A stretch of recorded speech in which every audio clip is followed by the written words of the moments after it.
Guys have always thought women are a mystery. Maybe that's our fault. Maybe we don't listen enough. Or maybe we don't pay enough attention. Either way, we would all love a girlfriend or a wife someday. To get to that point, you can work all you want and read every self-help book on the shelf, and it still won't get you anywhere. We as men need to understand the female gaze and focus less on the male gaze. Men do a lot of things just to impress other guys, and that might work if you're gay, but if you're straight, then you have the wrong technique. I'm no Barney Stinson, but I've done enough research to break down this topic for you, so let's get into it.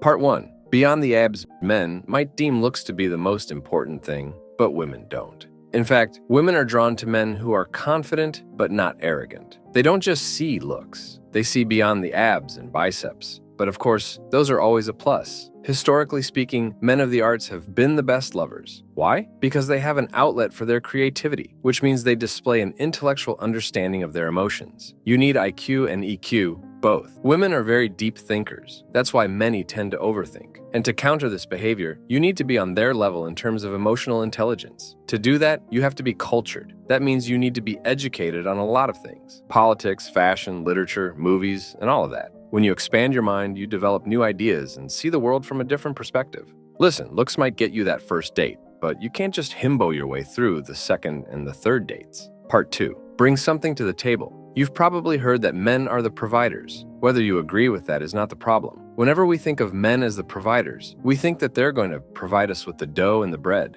But you need to bring something to the table that women will value, like humor or charm. Take Pedro Pascal, for example. He doesn't look like a gigachad or even a high fashion model, but he has impeccable charm and he knows when to make jokes. Humor is arguably the most attractive thing in a guy. If you can make a girl laugh, then you've practically mastered the game. Another trait that caters solely to the female gaze is quick wit. What's really attractive to women is a mentally stimulating conversation with replies that go back and forth like ping pong. And the perfect example is how Ben and Andy talk in How to Lose a Guy in 10 Days. Their conversations are fun, witty, and super engaging. You don't need to change the way you talk to achieve this sort of wit. You just need to be confident and bold, but still respectful. Part 3. Something for everyone. Women's taste in men isn't set in stone. In fact, it's not a one-size-fits-all situation. Forget that whole women only like chiseled jaws and six-pack abs stereotype. Sure, there might be some basic biological stuff at play, but let's be honest. Most of it boils down to personality and who you are as a dude. Let's get real. Preferences vary wildly. One woman might be swooning over your ability to quote Star Wars trivia, while another might be all about your killer jump shot. The key is to embrace what makes you unique. Think about it like picking a movie genre. Some people like action flicks, while others prefer tearjerkers. There's no wrong choice, just different tastes. The right woman will appreciate your specific flavor, whatever it may be. So if you put too much effort into impressing the wrong girl, then you're wasting your time. Not all women like alpha males. Some like timid boys who have social anxiety. And that's fine too. So stop trying to fit in a mold. You are not a Ken doll. You do not need to look or behave the same as the rest of them.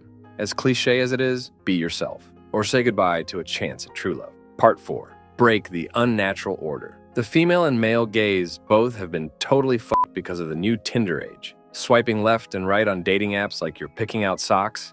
Not exactly the path to true love. Don't get me wrong, technology can be a great thing, but finding a connection shouldn't feel like scrolling through an endless Instagram feed. Here's the deal. Dating apps are designed to keep you swiping, not necessarily find you a soulmate. It's all about instant gratification, and that often leads to shallow connections. Besides, is a carefully curated profile with the perfect filter really an accurate picture of someone? Not just that, it's so shallow to just see a few pictures of someone and think you found your soulmate. Your ancestors would be ashamed of you. I don't want to sound like a boomer, but dating in the real world, now that's an adventure. You might not remember the good old days, but your dad probably does. And he would tell you that meeting someone at the park or striking up a conversation at a club is the best way to find a partner. So much is lost in texting. The tone, the nuances, the blushing, and whatnot. Dating apps put you in a bubble and keep you there. So, the next time you're out and about, strike up a conversation with someone interesting.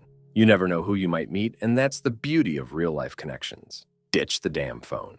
Look a woman in the eyes and learn to be a man who knows what he's doing.